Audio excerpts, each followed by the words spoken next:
This is my mom's garden. She's been tending to it for the past 3 to 4 years, and she's been tending to it at a house that we've had for about 40 years. We've had this house since my family came from Cuba from Cuba to Miami. They got sent from the Freedom House to Indiana, and my grandfather, when he eventually had enough money, he bought it. My grandparents are immigrants, and they worked hard and never used food stamps or Section 8 housing. They just worked hard. My grandfather worked at the steel mill here in Indiana, and he saved money for this house. So my mom was given the house because she's the oldest, and she made a garden here for us to tend to, which I adore. I love gardens. That's cilantro. This is our vegetable garden here. Cilantro and some other plants I cannot name for the life of me because my mom is the one who planted them, not me. There used to be a peach tree right there, but it's not there anymore. She is really, really in love with lavender, so we have a ton of lavender. But she also grows sage for me. And daffodils in her little rose garden. Petunias, we have a lot of those. And then I sometimes plant some wildflower, which dies, which is okay. This is a wildflower she picked, didn't die. And then a lot of her plants are potted because we're planning to move from here. This apple tree was planted pretty long ago, when they first moved here, these two. And these were the apple trees that they planted for, I guess, shade and just for fun. And this is a cherry tree, which we do eat the cherries from this tree, but we don't eat the apples. Sometimes we'll grab the apple and just toss it over to the next lot so we don't have to deal with it. Here are some more flowers. She has the mums. I don't think these are mums. These are cornflower daisies, right? So here's some little garden blocks she planted here. A ton of flowers, wildflowers she grew. And then over here in the back we have a mulberry tree, which these fruits are actually okay to eat. They taste really sweet.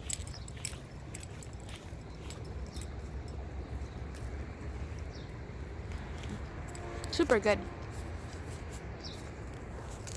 10/10 would recommend to have a mulberry tree.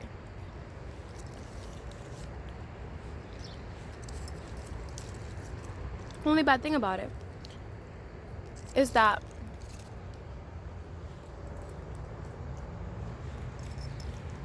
it stains your hands and your feet. We have garden cats. They take care of our garden. Make sure there's no rats or rabbits. Come here, Shadow. Come here. Shadow.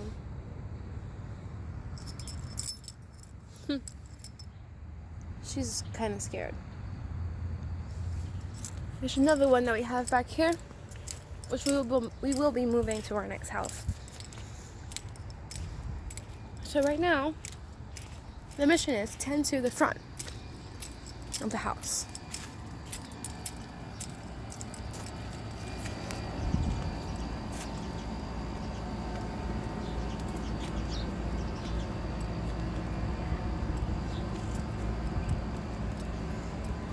Yesterday, her and I, we trimmed these bushes here. They're lavender bushes. You see? We trimmed them so they can, because they can grow more because they grew super long, and I had gotten. But see how this gets in here? It gets all hard and dry. It becomes like the heart of the bush, and then the outside is still green. My mom told me that if I trim too close to the bush, then it'll become more woody and we won't get the green stem. So she told me to leave a little bit of space, at least a leaf space, for it to keep on growing green, which we tried to do here. This is the mission today. I'm just gonna trim this before she gets home. So I'll let you guys watch as I trim. Let's see.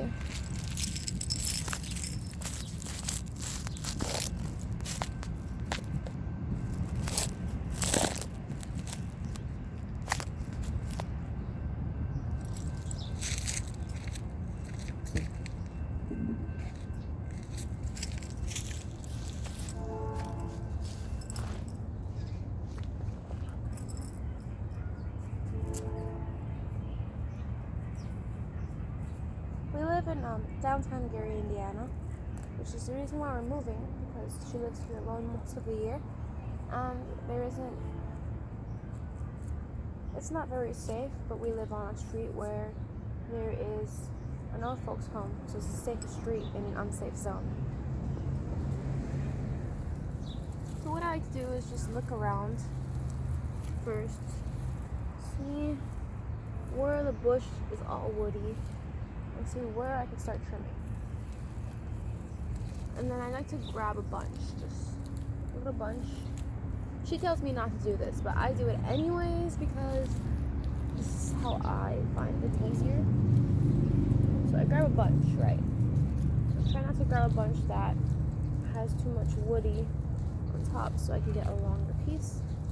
And then I leave about 3 to 4 inches space so it can grow. She said that when you trim them, you're supposed to leave them, lay them flat so they can dry. So that's what I do, lay them flat.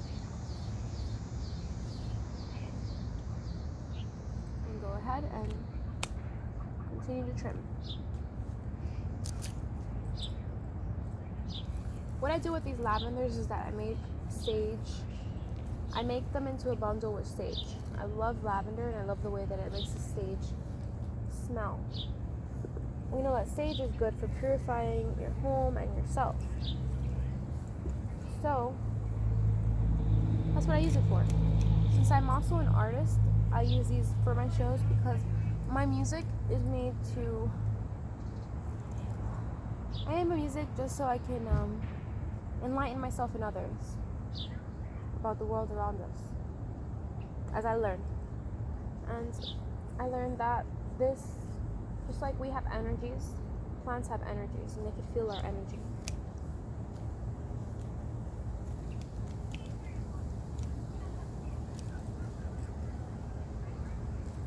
And they can purify our energies as well, because what's more pure than a plant? They just grow. They don't hate. They don't discriminate. They just grow.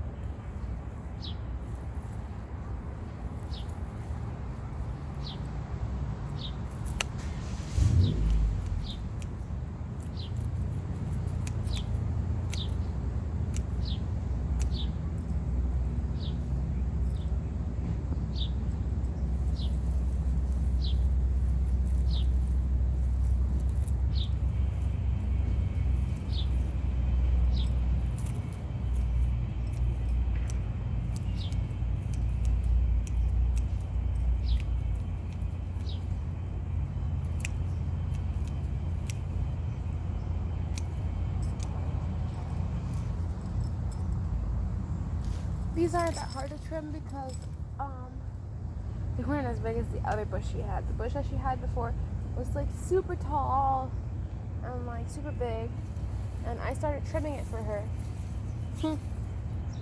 And since I was scared, I trimmed it really far from the bush, like I kind of am doing now, because you just never know. Like, I wanted to grow back, so.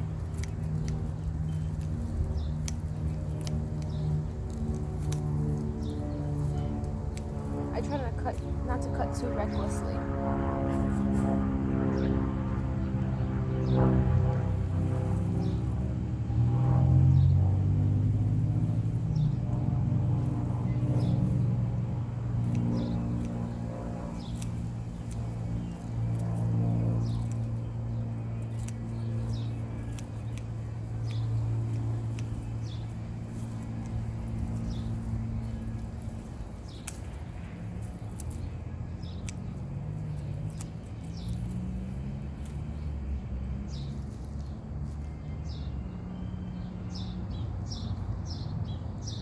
did leave some extra, but this is lavender here, so.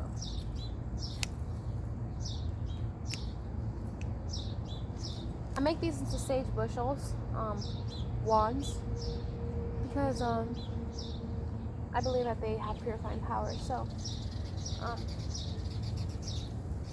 they will sell them or give them away to people who I feel need them.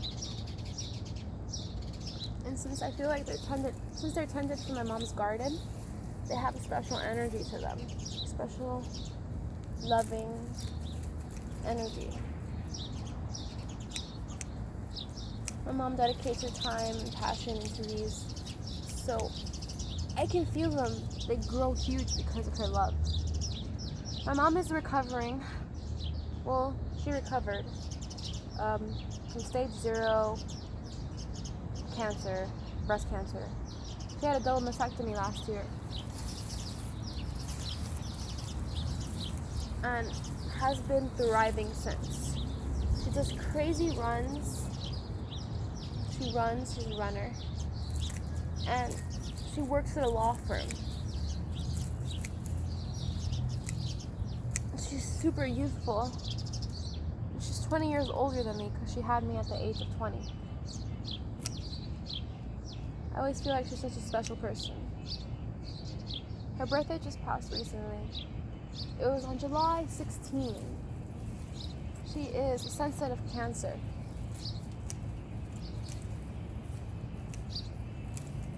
I decided to make this channel before because I wanted to do micromanaging plants, but it didn't work out. So she asked me if I could do a channel for us to garden and stuff. And I said, sure, I have one already that's ready for any content. So I decided that this would be the first video of me showing you guys our garden and trimming these lavender.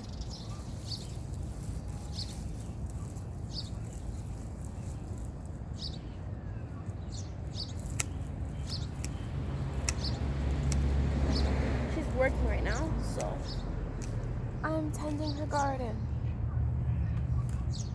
Probably not the best person to be tending to this, but even though I may seem reckless, I do it with love. She says to do them one at a time because you prevent breakage like this. But I am lazy, so I bundle them up. Look at the root, and then I keep a couple inches from the root and just snip.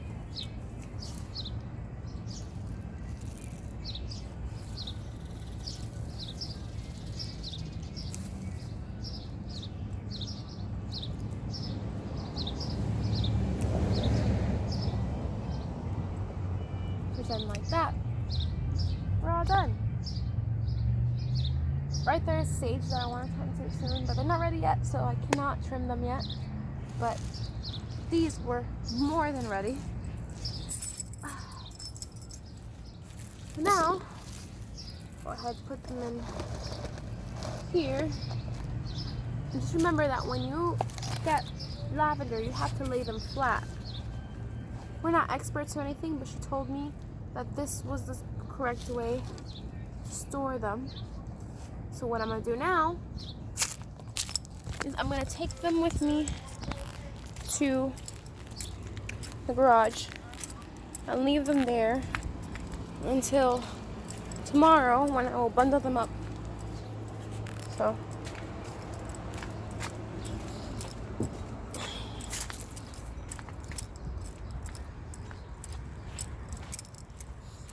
these videos are going to be unedited. It's because just like these plants are raw, I'm going to be raw. I'm going to make large sage wands out of these, sage and lavender. This is going to be the base. I chose it as a base because I saw this one that was really woody and I realized that that's flammable. Therefore, I can burn it.